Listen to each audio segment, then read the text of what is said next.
ఈ 2.5 ఏళ్లలో వీళ్ళు చేస్తారు, మనం బతికి ముందర పడతామా?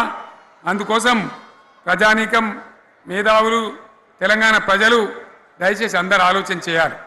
ప్రతి వాళ్ళు కూడా ఆలోచన చేసి దీనికి పరిష్కారం ఏందో కనుక్కోవాలి.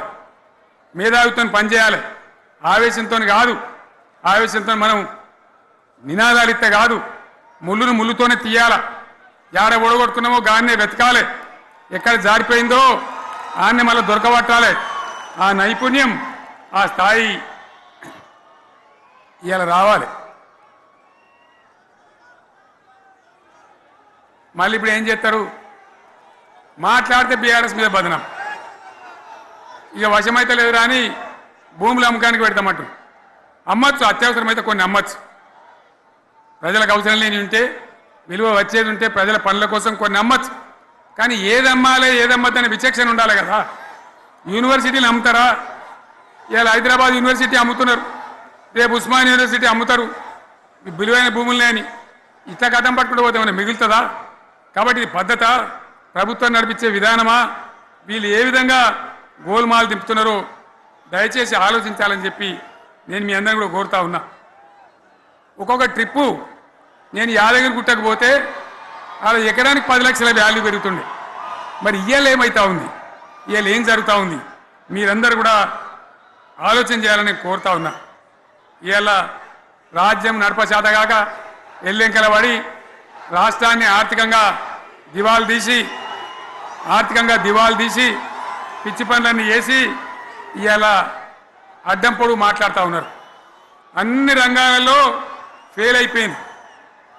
ఏ ఒక్క ఈ హుస్నాబాద్లో ఇప్పుడు నేను రాగా చూసుకుంటూ వచ్చిన, ఆనాడు కష్టపడి ఈ హరీష్ రావు ఇరిగేషన్ మంత్రిగా ఉన్నప్పుడు ఇలా గౌరెల్లి ప్రాజెక్టు కట్టినాం.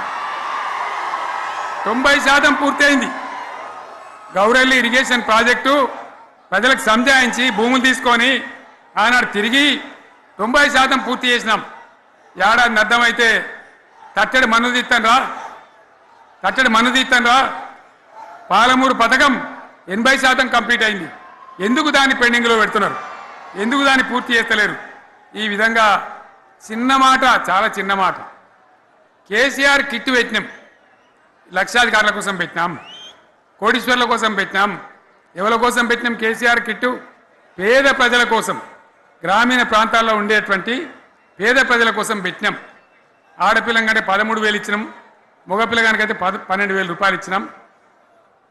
ఆ వాహనాలు పెట్టి, అమ్మఒడి వాహనాలు పెట్టి వాళ్ళని తీసుకెళ్ళి ప్రసవాలు చేయించి, వాళ్ళకి మందులు ఇచ్చి, ఫ్రీగా ఉచితంగా చేసి, బ్రహ్మాండంగా ప్రసవం చేయించి మళ్ళీ ఇంటికాడ దించినాం. గది బంద్ చేస్తారా ఎవరన్నా? ఎందుకు బంద్ చేయాలి? ముఖ్యమంత్రులుగా పనిచేసే వాళ్ళకు గాంభీర్యం ఉండాలి, ధైర్యం ఉండాలి. రాజశేఖర్ రెడ్డి అనే ముఖ్యమంత్రి ఉండే, నేను చెప్తా ఉన్నా మీ ముందు ఇవాళ, ఆయన ఆరోగ్యశ్రీ అని ఒక పథకం తెచ్చిండు. నేను ముఖ్యమంత్రి అయిన తర్వాత అడిగిన, హెల్త్ డిపార్ట్మెంట్ని పిలిచి అడిగిన, ఇదేం పథకమయ్యా బాగుందా అంటే, సార్ మంచిగుంది, ప్రజలకు లాభం అవుతుందని చెప్పింది. నేను చెప్పిన ఆ పథకాన్ని అట్లే పెట్టండి, ఆ పథకాన్ని మార్చకండి, ఆ పథకం అట్లే ఉండాలని చెప్పిన. అక్కడ చెప్పడం కాదు, నేను అసెంబ్లీలో చెప్పిన, ఇది మా స్కీమ్ కాదు, కాంగ్రెస్ గవర్నమెంట్ ప్రారంభించింది, దాని పేరు కూడా మేము మారుస్తలేం, కానీ కొనసాగించాలని చెప్పినాం, కొనసాగించినాం. అది మీ అందరికి తెలుసు. ఇలా వీళ్ళు కేసీఆర్ ఆనవాళ్ళు లేకుండా కేసీఆర్ ముచ్చట లేకుండా చేస్తారా? ఇవాళ మనం కూడా సభ పెట్టుకుంటే ఎన్ని అడ్డంకులు దానికి. ప్రైవేట్ స్కూళ్ళు బస్సులు ఇస్తే వాళ్ళకు నోటీసులు ఇవ్వడం, అడుగడుగున ఆర్టీఏ అధికారులను పెట్టి, పోలీసులను పెట్టి ట్రాఫిక్లు జామ్ చేయడం. ఇప్పుడు కూడా సభకు రావాల్సిన వాళ్ళు 1,50,000 మంది బయటనే ఆగిపోయింది. ఇటు హనుమకొండ దిక్కు, అటు హుజరాబాద్ దిక్కు, ఇటు సిద్దిపేట దిక్కు 3 రోడ్ల మీద కూడా జాములున్నాయి. నేను అడిగిన నాయకులు ఏందే అంటే, ఇబ్బంది అవుతుంది సార్, రానిత్తలేరు, మధ్యలో ఇబ్బందులు కలిగిస్తున్నారు, కొన్ని లారీలు తెచ్చి అడ్డం పెట్టాను పనికిమాలని అని చెప్పి జామ్ అయిపోయి అక్కడనే ఆగిపోయింది.